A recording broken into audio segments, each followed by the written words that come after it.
Well guys, thanks for coming back for another video. Today I'm going to be putting together a set of scales for a new design, and it's kind of oily, but this is the Trekker T Double XL. And I went with just my really rough stone wash finish on it. And this is 1095 steel, and I've been trying to decide what to do for scales. So when I can't decide, I go into my drawer and I kind of look at what's been in there for a while, and I decided to do a set of multi-piece handles, and that's kind of what we're going to be going over in this video, is how I put them together and how I'm going to be using this new disc grinder to make sure that every part is super square, and so there's no gaps. Everything's really nice when I go to glue these up. So to start, we're going to use this really nice looking set of stabilized Tuya burl, I believe is how you pronounce it. Really nice material. And then I had this leftover little piece of white ivory Yuma, and I'm going to use this as a little inlay. And then I think what I'm going to do is use some black G10 for a spacer in between the Tuya burl and the Yuma. So I'm going to go ahead and show you guys my process on how I do this and how I'm going to use this new disc sander from Beaumont Metal Works to make sure that everything's really good and squared up and everything turns out really good. Okay, so let me show you really quick kind of a better idea on what I'm doing. So I quickly kind of traced out my scale, and this is what I want it to look like. Okay, I've got my pinholes, and then that's going to be my inlay with that Yuma piece. So the key to this is I've got this piece, which I think is about 2 inches across, and I marked down the middle of it because both of these pieces, when I cut this like this, has to be exactly the same size, or else when you go to glue your scales together, it'll look a little wonky. So the first step that I like to do is cut these at whatever angle you want your inlay to be. For whatever reason, I always do mine on an angle. I think it kind of looks good with how I do the plunge and how the front of my handle scales look. So you could do this however you want, but I'm gonna go set it up on my miter saw and cut it at whatever angle that is. Maybe 30 degrees, I think is what I set it at, 33, something like that. And then I'll kind of show you how I prep everything and how I start getting everything squared up to make sure everything fits good.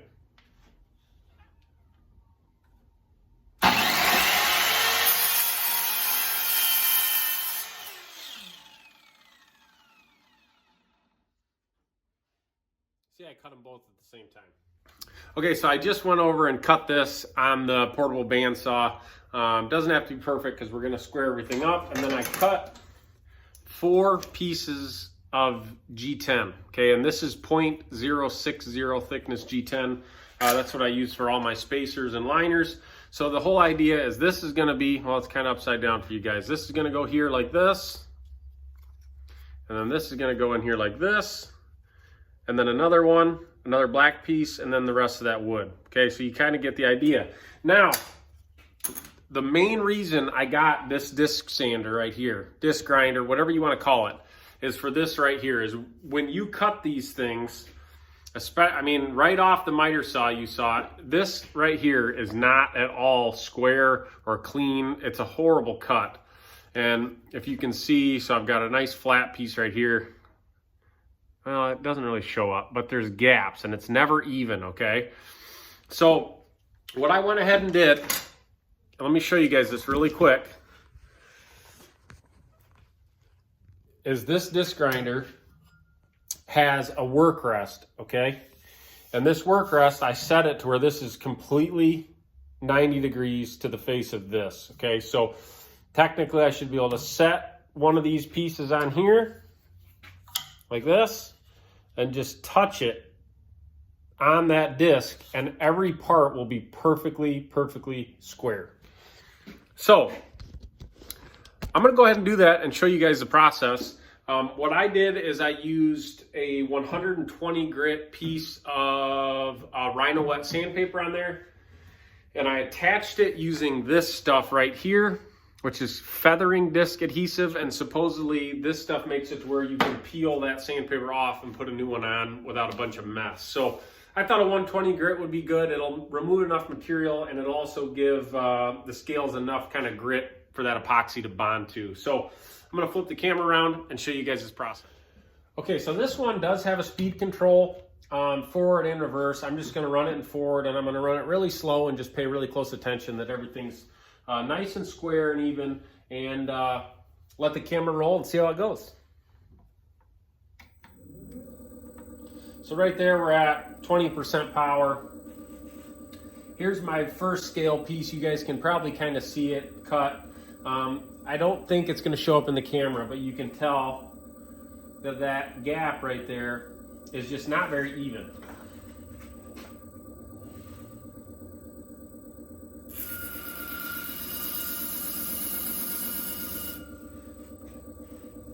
Okay, so I just did a really quick tap right there.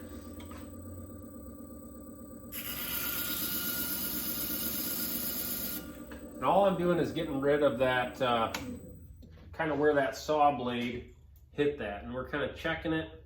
And I can already tell that just from doing that right there, it is perfect. I mean, just right on the money. So I'm super, super happy with that. I'm gonna go ahead and do the other one. And then what I have to do with these, because these are my inlay pieces, okay?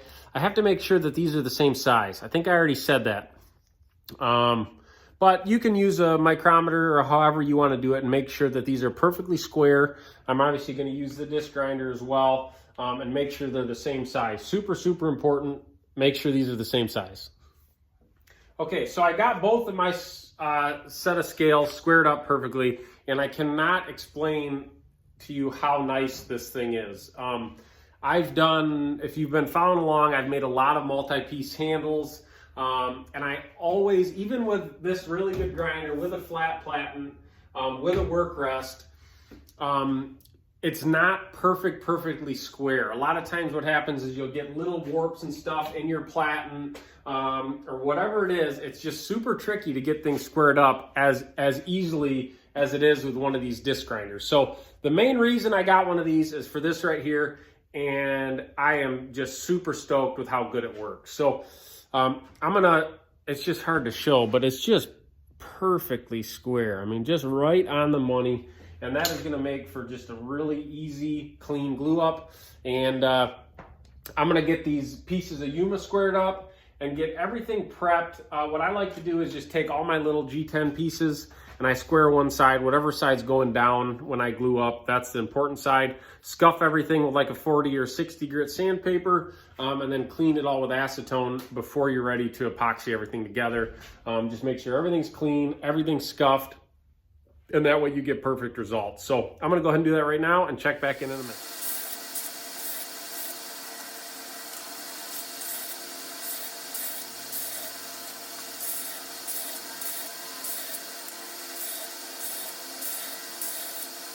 All right, so there's our 4 pieces for our spacers, all scuffed up. That's a 60 grit belt, just to give a good surface for that epoxy. So let me bring you over here, and we're almost ready to glue up. All right, so I'm gonna show you guys kind of in real time how I do this. I'm not gonna speed it up or anything. So that way you guys really get the idea. I'm just gonna do one of them, and then I'll do the other one off camera. So that being said, the first step is I put a little bit of this acetone, lacquer thinner, whatever you have, on a rag, and I clean up my pieces really good, okay? And then I just set them over here, and you can't see in the camera, but I'll switch it around in a minute. I just have a really good flat piece of hardwood, and then some of that wax paper, so nothing sticks to it.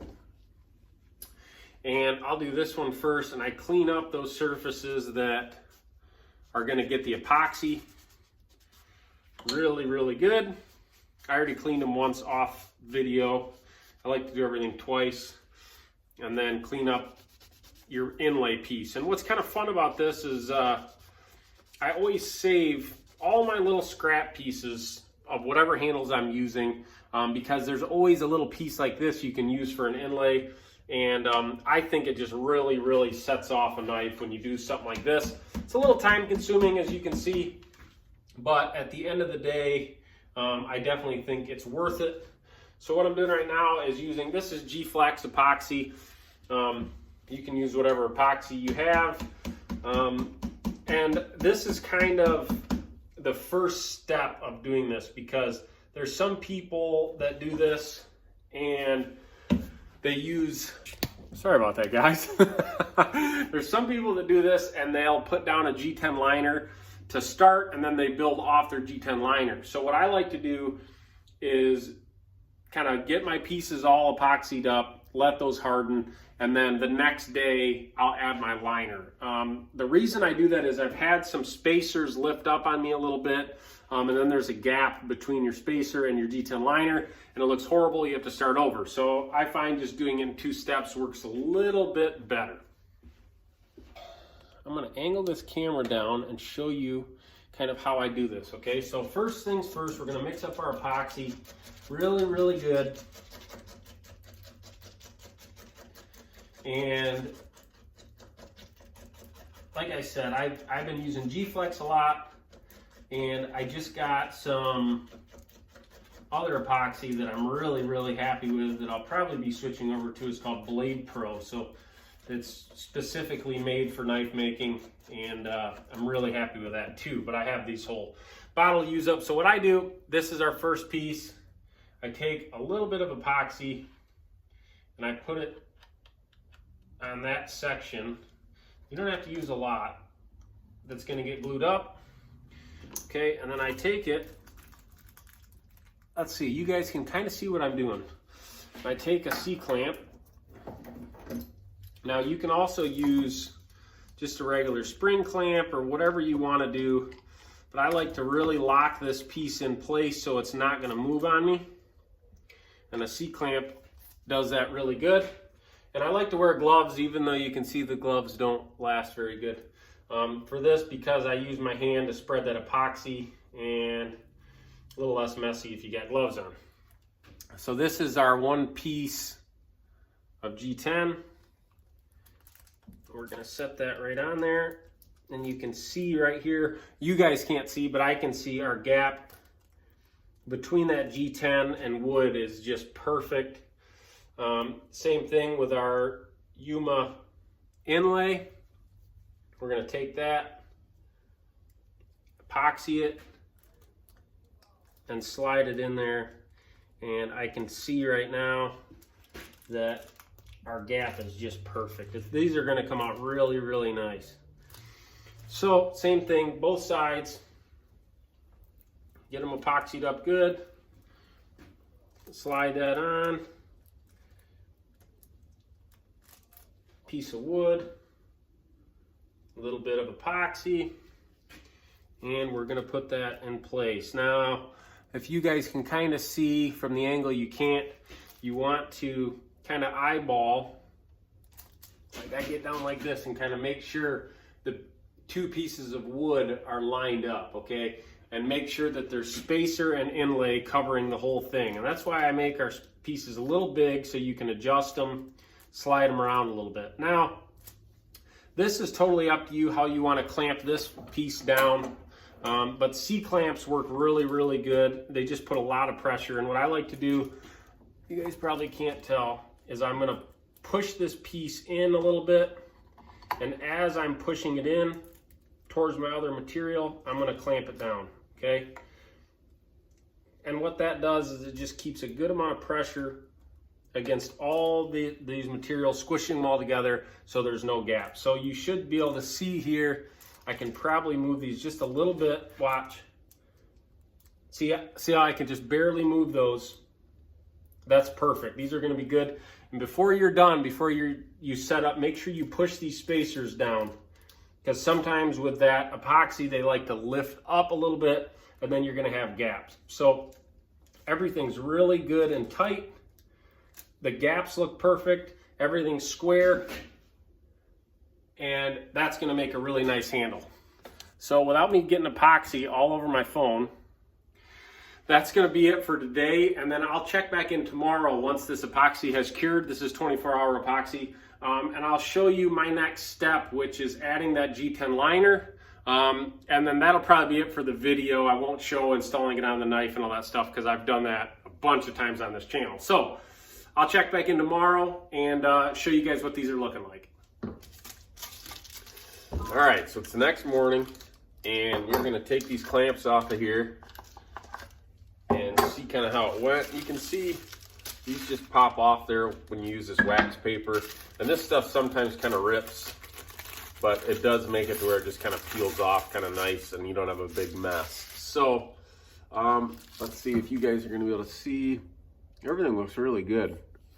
Nothing moved too much on me. And we're looking good. So the next step is I'm going to trim off these side pieces a little bit.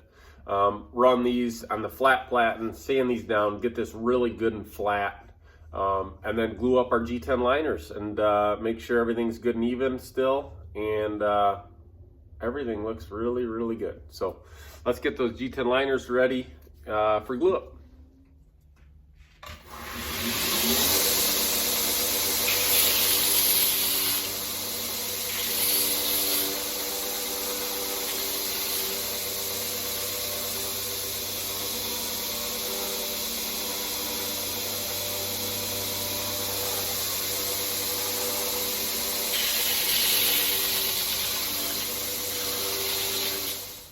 All right, so here you can see I've got this side sanded all down. And now in this step, you can see how important it is to get the widths right on your inlay piece, because everything has to line up really good. And you can see I got both the top and the bottom are lined up really good. Perfect size, no gaps. They're super long, obviously, so I've got to trim these down a little bit. But they're looking really, really good so far. And I think on that note, as opposed to me boring you with putting those G10 liners on, I'm gonna put a link up here for my video that I did on more in-depth on how I add G10 liners to whatever handle material you guys are working on. So that's gonna do it for today. I think I covered this pretty good. I think every step of the way. If I missed anything, make sure you drop it in the comments and I'll be sure to get back with you and help out as much as I can. So like always, guys, thanks for checking out the videos and have a good one.